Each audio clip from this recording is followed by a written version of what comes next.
एक गरीब आदमी अपनी गरीबी से इतना नाखुश था कि वह निकट नदी में अपने जीवन को समाप्त करने के बारे में सोचता है। जैसा वो व्यक्ति नदी के पास गया, वहाँ नदी के किनारे पर एक साधु महाराज थे जिन्होंने उन्हें ऐसा करने से रोक दिया। साधु ने उस व्यक्ति से जीवन खत्म करने का कारण पूछा तो उस व्यक्ति ने सारी बात साधु को बताई। आदमी की परेशानियों को सुनकर साधु ने उसे बताया कि मेरे पास एक उपाय है।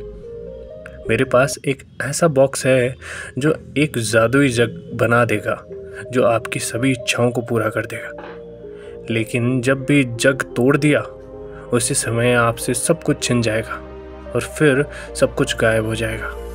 साधु ने कहा, यदि तुम मेरी 2 साल तक सेवा करते हो तो मैं वो जग तुम्हें दे दूंगा, और यदि तुम मेरी सेवा 4 साल तक करते हो तो मैं तुमको वो जग बनाने के लिए मंत्र भी सिखा दूंगा। आदमी साधु महाराज को कहता है, मैं केवल आपको 2 साल की सेवा दूंगा। आप बस मुझे वह जग देना, मैं उसे संभाल कर रखूंगा, उसे टूटने ही नहीं दूंगा। तो बनाने की विधि या मंत्र सीखने का क्या मतलब? इसके बाद 2 साल की सेवा करने के बाद आदमी को वो जग मिल जाता है। वह खुशी खुशी अपने घर गया। इस तरह उसने एक जादुई जग के साथ अपनी इच्छाओं को पूरा करना शुरू कर दिया। सबसे पहले उसने खुद के लिए एक सुंदर सा महल बनाया। उसके बाद उसने पैसे मांगे। इस तरह उसके पास गांवों और शहरों में भी चर्चा होने लगी उसकी।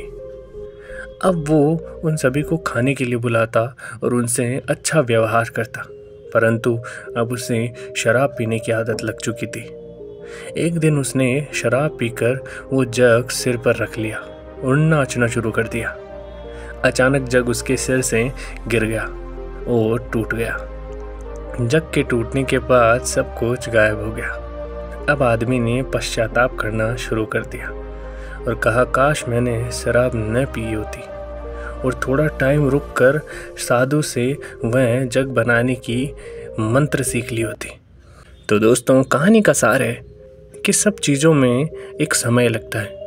किसी भी मंजिल तक पहुंचने के लिए भी वहां तक समय ज़रूर लगता है। हम रातों रात कहीं पे भी नहीं पहुंच सकते। और जब हमें कुछ मिल रहा होता है और बहुत कुछ मिल रहा होता है, लेकिन बहुत कुछ हमें एक लंबे समय बाद मिलेगा और थोड़ा बहुत हमें इंस्टेंटली मिल सकता है, तो हम इंस्टेंट मिलने वाले फ़ायदे को ज़रूर देखते हैं और इस चक्कर में हम लॉन्ग टर्म वाले फ़ायदे को छोड़ देते हैं और वह थोड़ा सा लाभ हमारा कभी ना कभी ख़त्म ज़रूर होता है और बाद में पश्चाताप करने से कोई फ़ायदा भी नहीं रह जाता।